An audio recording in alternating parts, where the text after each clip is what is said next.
네, 복잡한 중동 정세 전문가의 시선으로 쉽게 풀어보겠습니다. 오늘은 김덕일 고려대 아연중동 이슬람센터 연구위원과 함께합니다. 안녕하십니까? 네, 앞서 트럼프 대통령이 이란과의 협상의 최종 단계에 왔다라고 밝히면서 좀 기대감이 높아졌었는데 역시 핵 문제가 난제인 것 같습니다. 이란의 최고 지도자 모주타바가 농축 우라늄의 해외 반출은 안 된다라고 밝혔다고 하죠. 예, 그렇습니다. 이제 트럼프 대통령 최종 단계에 왔다, 의견이 거의 좁혀졌다, 이런 얘기를 많이 하는데요. 그래서 낙관적으로 내다봤습니다만 또 다시 이란 측에서는 핵 같은 것을 반출이 안 된다 이런 얘기까지 나왔습니다. 우선 여기서 봤을 때는 핵 프로그램 얘기는 이란 측은 당초에는 이제 후순위로 미루두고요. 먼저 종전하고 어떤 사실 동결 자산이라든가 경제 제재 해제 이런 것들을 먼저 얘기를 했었는데 우선 핵 문제가 나왔다는 점 한번 주목할 필요가 있겠습니다. 그래서 모스타바가 그래도 최고 결정권자니까요. 이게 안 된다고 하면은 협상에 나가서 할 얘기가 없게 되는 거겠죠. 그래서 확실하게 못을 박는 듯 했는데 또 밤사이에 이란 쪽 또 언론에서 나온 거 보면 이거 이제 로이터 통신의 보도였었고요. 이란이라도 또 다른 매체에서는 모스타바가 그런 얘기 한 적 없다. 우리는 반출을 전혀 불허한 적이 없다. 이런 얘기까지 하는 얘기도 있습니다. 그래서 확인은 제대로 안 되고 있습니다만 이걸 보면은 이란 측에서도 원칙적인 입장은 핵 반출을 하기 싫어하는 게 본심이겠죠. 하지만 그 사이에서도 미국과 이렇게 선을 그어버리면 더 이상 협상의 여지가 없으니까요. 그 사이에서도 어느 정도 좀 밀고 당기기를 하기 위해서 어떤 여지를 남겨두는 것이 아닌가. 그래서 이란 내에서도 우선은 협상을 놓고서 우선 이 문제에 대해서 조율하고 있는 것으로 볼 수 있을 것 같습니다. 네, 이란 내부에서도 반출된다, 안 된다, 다른 목소리가 나오고 있다는 건데 일단 모주타바는 아직 모습을 드러내지 않고 있는 가운데 불허 입장을 밝혔다라고 지금 알려졌단 말이죠. 그런데 이게 체제 내부와 합의된 의견이다라는 보도가 있던데 체제 내부라고 하면은 이란 강경파를 이야기하는 걸까요?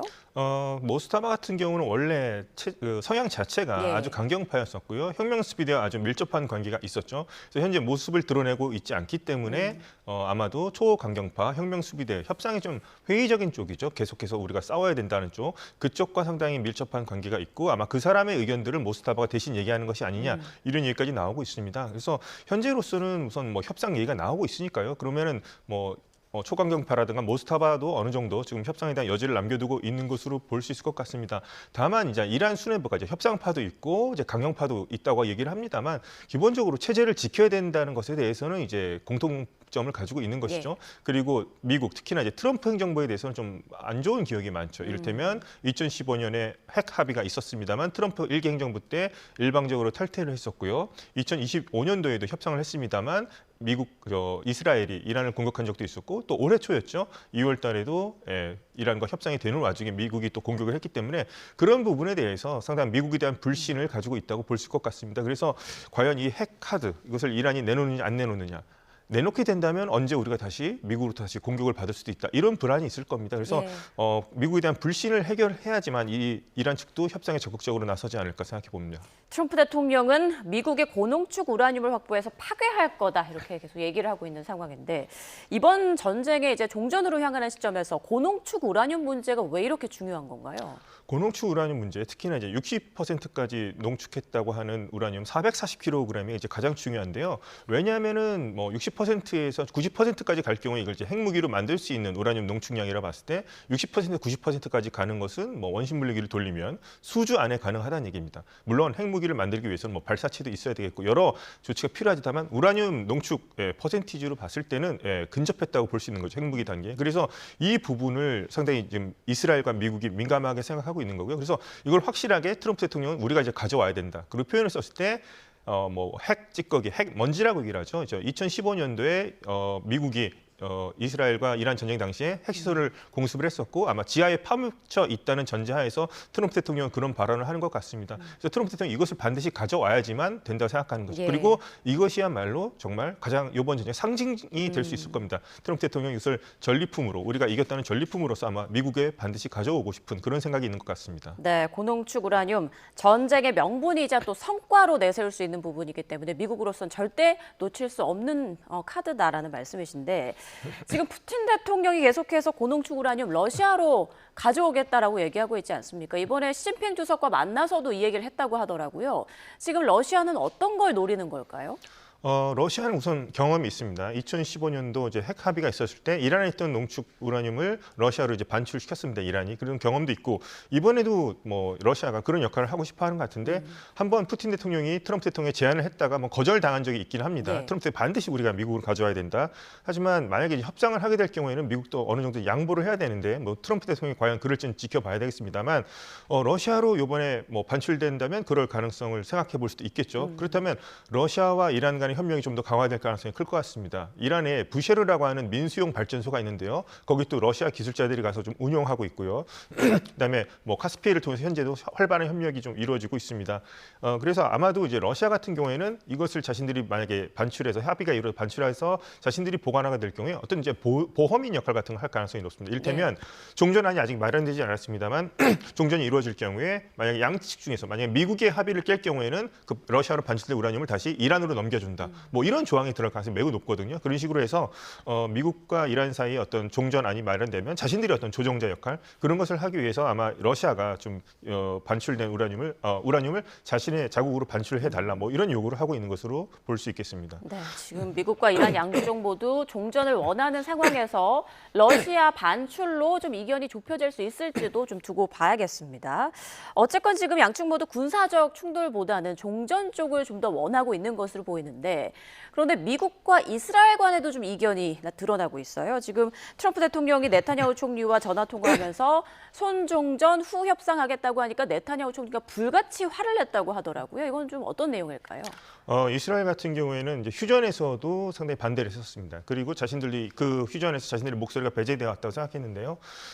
종전하는 것 자체가 한 달 넘게 지속되고 있는데 그것이 오히려 이란의 군사력을 늘리는 시간을 주는 것이다. 이런 식으로 이제 복구할 수 있는 기회를 주는 것이다 하면서 그것에 대해서 반대를 해왔고요. 즉시라도 바로 공격을 해야 된다. 그리고 더 나아가서 이란 체제를 무너뜨릴 정도로 공격을 해야 된다. 이런 얘기를 하고 있는 것으로 볼 수 있겠고요. 네. 트럼프 대통령은 그래도 전쟁보다는 협상으로서 문제를 해결하고 싶어하고 왜냐하면 이스라엘뿐만 아니라 다른 걸프의 친미 국가들도 있지 않습니까? 사우디라든가 아랍에미리 같은 국가들의 목소리도 들어야 되기 때문에 트럼프 대통령이 조금 더 협상 쪽을 좀 더 무게를 두는 거라 볼 수 있겠는데요. 그래서 양측 간에 지금 상당히 좀 의견이 안 맞는 것 같습니다. 2월 달에도 지켜보면요. 트럼프 대통령 미국 이란과 계속 협상을 하고 있을 때도 네타냐후 대통령이 백악관을 방문한 적이 있었습니다.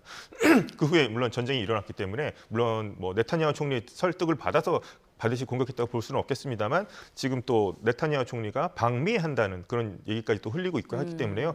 양측 간에 우선 이란 문제에 대한 어떤 방법론 쪽에서는 상당히 좀 시각 차이를 보이는 것이 분명하고요. 양측 간에 뭐 네타냐후 총리와 트럼프 대통령 사이 뭐 브로맨스 같은 게 있는데 이것이 과연 균열될 것인가? 뭐 그렇게까지는 가지 않겠습니다만 의견 차가 있는 것은 분명해 보입니다. 트럼프 대통령은 네타냐후가 결국 본인이 원하는 대로 할 사람이다 이렇게 네. 말을 하기도 했는데 네타냐후가 반대한다고 해서 트럼프 대통령이 그쪽으로 의견을 바꿀 가능성은 없지 않을까요? 트럼프 대통령 의견이 더 중요하죠. 예. 왜냐하면 이스라엘이 뭐 군사 강국이라고 합니다만 미국의 지원이 없이는 혼자서는 움직이기 힘들 겁니다. 그래서 단독으로 뭐 이란을 공격한다 이런 식으로 하게 될 경우에는 트럼프 대통령이 이란과 그래도 현재 협상 분위기로 가려고 하는데 그 분위기를 깨는 것에 대해서는 트럼프 대통령도 용납을 하지 않을 거고요. 예. 그런 점에 대해서 이제 이스라엘이 어느 정도까지 참아낼 수 있을지 트럼프 대통령이 어느 정도 이스라엘을 설득할 수 있을지가 만약에 협상이 계속 진전이 된다고 했을 경우에 중요한 어떤 키포인트가 될 것 같습니다. 네, 지금 중재국인 파키스탄 고위급 관리들이 계속해서 또 이란을 찾고 있다라는 얘기도 나오고 있습니다. 특히 무니르 총사령관이 이제 또 파키스탄을 향한다고 하면서 이번에는 또 종전 협상 다시 열리는 것이냐 기대감이 높아지고 있는데 어떻게 예상하세요? 무니르 참모총장은 뭐 이란 내부의 유명한 신호비들과도 지금 친분 관계가 있고요. 혁명수비대 관계자들도 만나고 있는 것으로 볼 수 있겠습니다. 그래서 셰리프 총리는 또 이제 중국을 방문한다고 하고 예. 지금 이란은 지금 무니르 총사령관이 방문한다고 하니까요. 이 사람이 실세이기 때문에 아마도 이란에 계속해서 좀 설득하는 작업 같은 것들. 미국 측 안이 이런데 이란 안은 어떤 정도까지 뭐 양보할 수 있냐 이런 안을 계속해서 조율하는 노력을 계속할 것 같습니다. 그래서 셰리프 총리 또 중국과도 얘기를 하고 이런 식으로 해서 지금 파키스탄이 상당히 중재국으로서 지금 상당히 분주하게 양측 간을 오가면서 이야기를 전달하고 있는 지금 상황으로 볼 수 있을 것 같습니다. 협상이 좀 잘 진척이 되면 물론 좋을 텐데 이란이 휴전 기간을 틈타서 군사력을 재건하고 있다라는 예. 보도가 나오고 있습니다. 트럼프 대통령 자신들의 공격으로 이란 상태가 지금 말이 아니다, 거의 초토화됐다 이렇게 공언을 했었는데 실상은 좀 다른 걸까요? 이란 상황 어떻습니까? 양측 얘기가 좀 어떻게 보면 모순되는 것 같기도 한데요. 맞을 수도 있습니다. 왜냐하면 미국 트럼프 대통령은 타격한 건 맞죠. 이제 지상에 있는 시설 상당 부분 타격한 것은 맞는데요. 그것을 이제 과연 파괴했는가? 지하에 있는 시설 같은 것들은 상당 부분 온전하다고 하는 분석들이 많이 나오고 있습니다. 이란 같은 경우에는 그러니까 지하 안반 아래에 수백 미터, 수십 미터 아래에 어떤 그 미사일 기지라든가 드론 생산 기지를 만들었기 때문에요. 그런 부분까지는 미국이 공습을 통해서 입구 같은 거는 이제 봉쇄하는 데는 성공했을 수 있겠습니다만 네. 안에 미사일과 뭐 어떤 드론까지 전부 다 파괴하지는 못했던 것으로 볼 수 있겠고 이란 같은 경우에는 그런 입구 시설들을 이제 다시 열고서 미사일이라든가 드론 같은 것들을 다시 배치한다거나 아니면 드론 같은 경우도 지금 최근 생산량을 뭐 늘리고 있다 이런 얘기까지 나오고 있습니다. 그래서 오히려 이번 휴전 기간 동안에 이란이 상당 부분 군사력을 보충하지 않았느냐 이런 예측이 지금 나오고 있습니다. 미국이 군사 공격 압박과 함께 이란 돈줄 옥죄기도 이어가고 있잖아요. 이번에는 이란의 코인망을 겨냥했다고 하는데 이란 내부의 타격이 클까요? 어떻게 예상하세요? 좀 타격이 크리라 생각합니다. 이미 이란 같은 경우에는 뭐 달러 결제 시스템에서 국제적으로 이제 배제가 된 상태였고요. 위안화 결제도 하고 있었는데 지금 미국 같은 경우에는 뭐 세컨더리 보이콧이라고 해가지고 중국은행, 이란과 거래한 중국은행도 이제 추적해서 제재를 가하고 있는 상태죠. 그렇기 때문에 이란으로서는 현재 이제 암호화폐라든가 이런 것을 통해서 또 이제 우회하는 쪽으로 해서 거래를 계속 할 것 같은데요. 이것도 이제 미국 측이 계속 추적해서 재무부 쪽에서 계속 추적해서 이란을 돈줄을 막는 것, 특히나 이란의 핵심이라고 할 수 있는 혁명수비대의 돈줄을 막는데 아마 주력할 것으로 보입니다. 예. 이렇게 함으로써 혁명수비대가 조금 더 자세를 낮추면서 협상장으로 나오게끔 유도하는 그런 전략으로 볼 수 있을 것 같습니다. 네, 이란은 지금 호르무즈 주도권을 계속 공식화하려는 모습을 보이고 있는데 해협청 통해서 호르무즈의 통제 해역을 선포하고 호르무즈 해협 통과하려면 우리 승인을 받아야 한다라고 지금 목소리를 높이고 있지 않습니까? 만약에 종전 상황이 되면 원상복귀가 될까요? 어떻게 보십니까? 지금 상태로도 이거는 이제 어불 성설을 할 수 있겠죠. 예. 국제법적으로 말이 안 되는 거고요.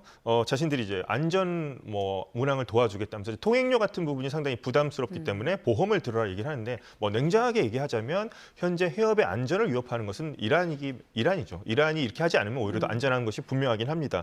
근데 이제 지금 현재까지는 이것을 뭐 협상 카드를 위해서 이런 호르무즈 해협에 대한 자신들이 권리를 주장한다 생각을 했는데 지금 보게 되면 정말 체제의 사활을 걸고서 이것을 종전 후까지도 어떤 밀고 가고 싶어 하는 것이 아닌가. 그만큼 이란 경제가 어려워서 지금 이것으로라도 지금 경제적 수익을 얻으려고 하는 거 아닌가. 그런 생각까지 좀 들고 있습니다. 그래서 이 부분은 지금 뭐 종전이라든가 협상이 이루어지고 있지는 않은 상황입니다만 이란이 끝까지 포기하지 않을 그럴 가능성이 매우 높은 사안이고요. 하지만 이 부분 같은 경우는 미국, 이란만의 문제가 아니라 국제사회가 공통적으로 좀 대처할 필요가 저는 있다고 생각합니다. 결국 고농축 우라늄 문제 그리고 호르무즈 해협 통과 문제 이 두 가지가 협상의 최대 난제다라는 예. 말씀이신데 이번 우리 정부는 호르무즈 해협을 통과한 우리 선박이 이란의 이런 허가제와는 관련이 없다라고 설명을 했습니다.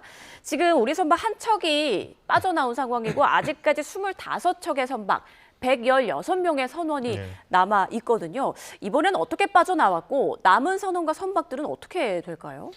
이 부분에 대해서 우리는 이제 뭐 통행료 같은 거 내지 않았고요. 예. 그 항행의 자유의 원칙에 따라서 이제 나왔다고 하는데 뭐 자세한 것은 뭐 이란이 왜 보내줬는지를 얘기를 하고 있지 않습니다만 생각해 본다면 뭐 나무호 피격 사건이 있었고요. 뭐 이란의 소행이 자기 아니라고 부인을 하고 있습니다만 이것에 대해서 하여튼 우리 선박에 대한 어떤 뭐 좀 고려를 하지 않았을까라고 이제 추측해 볼 수 있을 것 같습니다. 남은 25척의 선박 같은 경우는 아직까지 어떻게 될지 이제 확답을 할 수 없겠죠. 이것은 지금 이란 정부가 봤을 때 우리 선박뿐만 아니라 다른 외국 선박들도 있는데요. 예. 이것은 지금 냉정하게 봤을 때 혁명수비대는 이게 다 통행료를 받게 되면 다 돈으로 어떻게 보일 수밖에 없을 것 같기도 합니다. 그래서 이 부분에 대해서는 계속해서 우리 정부도 뭐 미국과도 공조를 해야 되겠습니다만 이란과도 계속 채널을 유지하면서 우리 선박에 대한 안전 그리고 어떤 자유항해 원칙에 따라서 좀 빨리 우리 선박이 나가게끔 해달라고 얘기를 해야 될 것 같고요. 다만 이제 이란이 계속해서 지금 이 호르무즈 해협에 대한 통제권을 주장하기 때문에 이 부분에 대해서는 상당 부분 많은 좀 어느 정도의 좀 조율도 필요하고 우리나라도 좀 상당히 미국과 협력하면서 이란에도 압박을 가하면서 채널을 유지하고 소통하는 그런 절차가 좀 필요해 보입니다. 네, 마지막으로 이스라엘의 가자 9호선 납포 사건도 보겠습니다. 한국의 활동가 2명이 탄 그 9호선이 납포되면서 이재명 대통령이 네타냐후 총리 체포영장까지 거론을 했었는데 네. 그 발언 직후 이스라엘이 한국의 활동가 2명을 석방하고 조금 전에 귀국을 했습니다. 네.